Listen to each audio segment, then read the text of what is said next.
తిరిగి బీసీఎన్ న్యూస్కి స్వాగతం. పశ్చిమ గోదావరి జిల్లా నరసాపురంలో వేంచేసి ఉన్న శ్రీ పార్వతీ కపిల మల్లేశ్వర స్వామివారి ఆలయంలో అక్షయ తృతీయ రోజున పట్టణ నాయకులు బెజవాడ రమేష్, నాగలీల దంపతుల ఆధ్వర్యంలో కాశీ అన్నపూర్ణాదేవి విశ్వేశ్వర స్వామి వారి విగ్రహ ఆవిష్కరణ పూజ కార్యక్రమం వైభవంగా జరిగింది. ఈ సందర్భంగా ఆలయ పూజారి మాట్లాడుతూ ప్రతి సంవత్సరం కార్తీక మాసంలో జరిగే అన్నదానానికి భక్తులు పూజలు చేసుకోవడానికి కాశీ అన్నపూర్ణ విశ్వేశ్వర స్వామి వారి విగ్రహాలు ఆలయంలో కొలువై ఉండాలని సంకల్పంతో వాటిని పరిశీలించడం జరిగిందని తెలిపారు. ఈ కార్యక్రమంలో విశేష సంఖ్యలో భక్తులు పాల్గొని తీర్థప్రసాదాలు స్వీకరించారు.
అక్షయ తృతీయ బుధవారం చాలా విశిష్టమైనటువంటి రోజు కాబట్టి అక్షయం అంటే వృద్ధి చెందినదని, ఈ వృద్ధి చెందిన సమయంలో ఈ నరసాపురంలో మెయిన్ రోడ్లో శ్రీ పార్వతీ కపిల మల్లేశ్వర స్వామివారు వేచేసి ఉన్న ఆలయంలో ఈ రోజున బెజవాడ రమేష్, శ్రీమతి నాగలీల దంపతులు ఈ ప్రతి సంవత్సరం కార్తీక మాసంలో జరిగేటటువంటి అన్నదానానికి పూజ చేయడానికి ఎప్పుడు కూడా ఆలయంలో నిలవై ఉండాలని కాశీ అన్నపూర్ణ విశ్వేశ్వర స్వామివారి విగ్రహ ఆవిష్కరణ పూజా కార్యక్రమం ఎంతో వైభవంగా భక్తుల సమక్షంలో జరిగింది.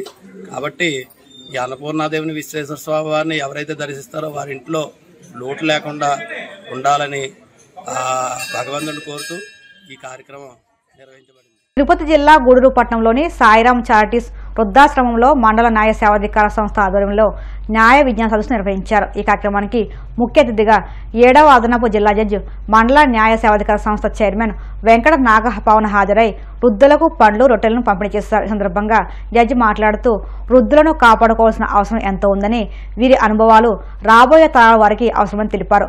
వృద్ధులకు న్యాయ సహాయం అవసరమైతే మండల న్యాయ సేవాధికార సంస్థకు తెలియజేయాలని కోరారు.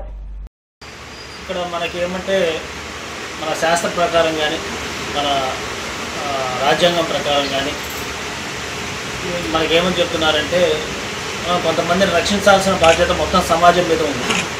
అందులో మహిళలు, తర్వాత పిల్లలు, వృద్ధులు, గోవులు, బ్రాహ్మణులు, ఇది శాస్త్రంలో చెప్తూ ఉన్నారు.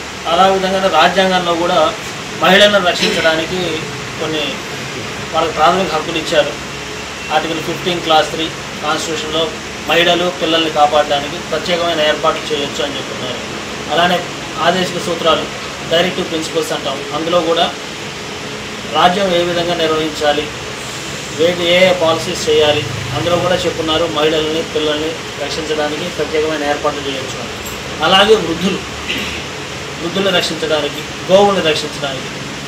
ఎందుకు రక్షించాలి వృద్ధుల్ని? వృద్ధులు ఎంతో జ్ఞానాన్ని సంపాదించుంటారు, మీ అనుభవాలు ఎన్నో సంపాదించుంటారు. తర్వాత వచ్చే తరాలకి మీ యొక్క మార్గదర్శకత్వం అనేది అవసరం ఉంటుంది.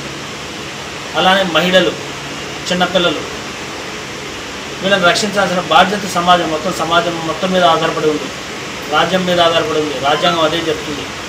కాబట్టి వీళ్ళని రక్షించడానికి కొన్ని చట్టాలు అనేది పార్లమెంట్ కానీ శాసనసభలు చేస్తూ వస్తూ ఉన్నాయి. అందులో భాగంగా సార్ చెప్పారు, తల్లిదండ్రుల్ని తర్వాత వృద్ధుల్ని రక్షించడానికి ఒక చట్టం అనేది తీసుకొచ్చారు. ఇక్కడ రక్షణ అంటే అన్ని రకాల రక్షణ, రాజ్యం స్టేట్ ఏదైతే అన్ని రకాలుగా రక్షించాలో, ఆర్థికంగా కానీ, శారీరకంగా కానీ, మానసికంగా కానీ వాళ్ళకి మంచి ఏర్పాటు చేయాలి. అందుకనే వాళ్ళు ఆర్థికంగా ఇబ్బంది పడకూడదు అనేసి పెన్షన్ ఇస్తూ ఉన్నారు సీనియర్ సిటిజన్స్కి. వాళ్ళు ఏదైనా ప్రయాణం చేయాలంటే అక్కడ కన్సెషన్స్ ఇస్తూ ఉన్నారు. అన్ని రకాల ఏర్పాట్లు అనేది చేయాల్సిన బాధ్యత మొత్తం సమాజం మీద ఆధారపడి ఉంది. ఇందాక చెప్తూ ఉన్నారు సార్, అలానే మీరు ఏదన్నా ఒకటి సంపాదించి పిల్లలకి గిఫ్ట్గా ఇస్తారు, బహుమతిగా ఇస్తారు, మీరు వాడుకుంటాయా కానీ వాళ్ళు సరిగా చూసుకోలేదనుకోండి, మీరు ఆ బహుమతిని మళ్ళీ క్యాన్సిల్ చేసేసి మళ్ళీ అది మీరు తీసుకునే యొక్క హక్కు మీకు కల్పించారు ఈ చట్టంలో. కాబట్టి అందులో చిన్న కండిషన్ ఏమంటే అందులో మీరు రాయాలి, దాన్ని చూసుకోవాల్సిన బాధ్యత నీకు ఉన్నది అనేసి.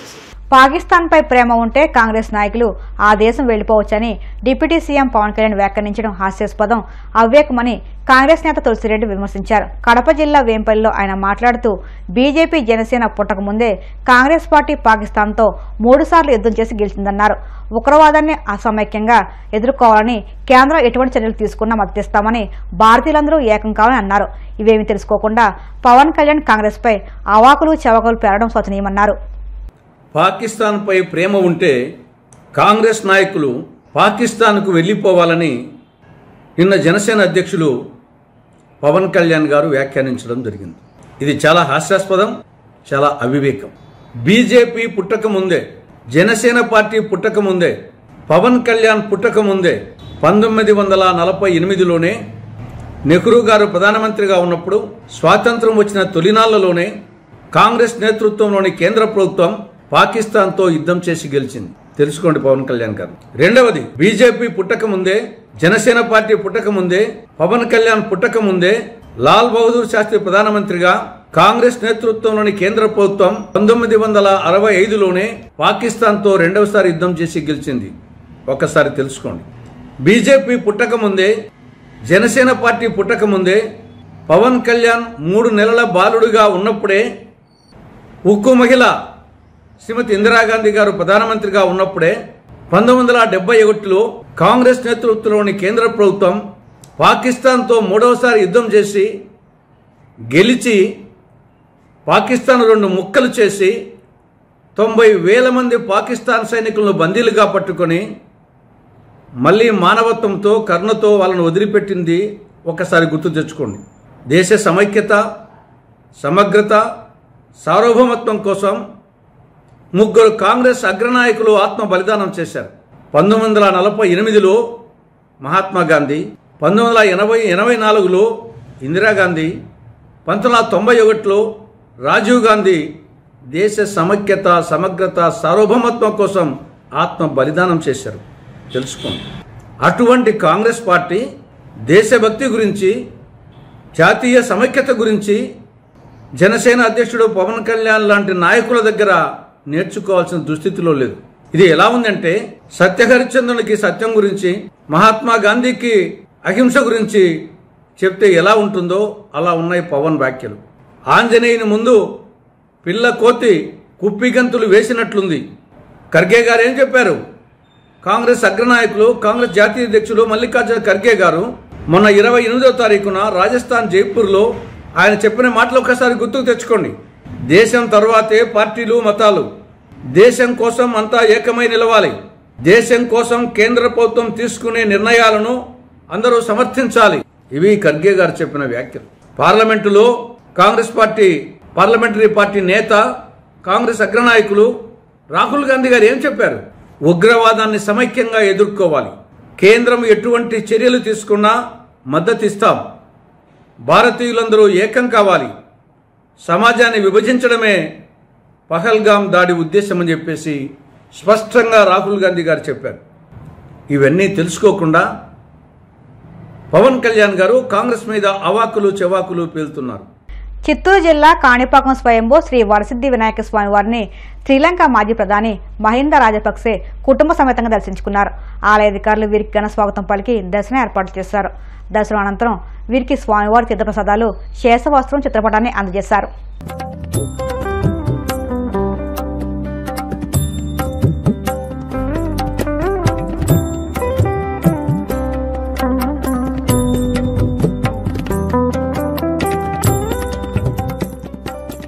తెలంగాణలోని జగిత్యాలలో ఓ తల్లి కర్కసత్వం చూస్తే ఎంతకీ ఈమె తల్లినా అన్న అనుమానం రాకమానదు. అమ్మతానికి మచ్చ తెచ్చే విధంగా కన్న కొడుకుని చితకబాదింది. జగిత్యాల పట్టణంలోని తులసీనగర్లో తన చిన్నారి కొడుకుతో నివాసం ఉంటుంది రమ అనే మహిళ. ఆమె భర్త ఆంజనేయులు దుబాయ్లో ఉన్నట్టు తెలుస్తుంది. రమ తన కొడుకును రోజు తీవ్రంగా కొట్టేదని, గొడ్డును బాడినట్టు బాధేదని స్థానికులు చెబుతున్నారు. ఈ కర్కసత్వానికి సంబంధించిన వీడియో ఇప్పుడు సోషల్ మీడియాలో వైరల్గా మారింది. వార్తలు ముగించే ముందు ముఖ్యాంశాలు మరొక్కసారి. మత్స్యకారుల అభివృద్ధి సంక్షేమానికి కూటమి ప్రభుత్వం కట్టుబడి ఉంది. సాంఘిక సంక్షేమ శాఖ మంత్రి డోలా స్పష్టీకరణ.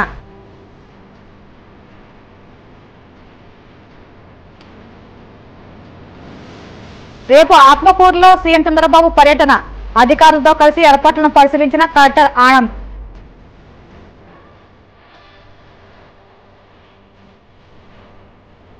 ఒంగోలులో 20 సూత్రాల అమలు కమిటీ చైర్మన్ లంకా దినకర్ పర్యటన. కేంద్ర పథకాల అమలు తీరుపై జిల్లా కలెక్టర్తో కలిసి సమీక్ష. స్నేహితుడిని హత్య చేసిన 4 నిందితులను అరెస్ట్ చేసిన కాకినాడ పోలీసులు. కేసు వివరాలను మీడియాకు వెల్లడించిన ఎస్డిపిఓ మనీష్ దేవరాజ్ పాటిల్. ఈ వార్తలు ఎంతటితో సమాప్తం. మరిన్ని వార్తల కోసం DCN digital YouTube channel, Facebook పేజీని ఫాలో అవ్వండి. అప్డేట్ వార్తల కోసం ప్లీజ్ సబ్స్క్రైబ్.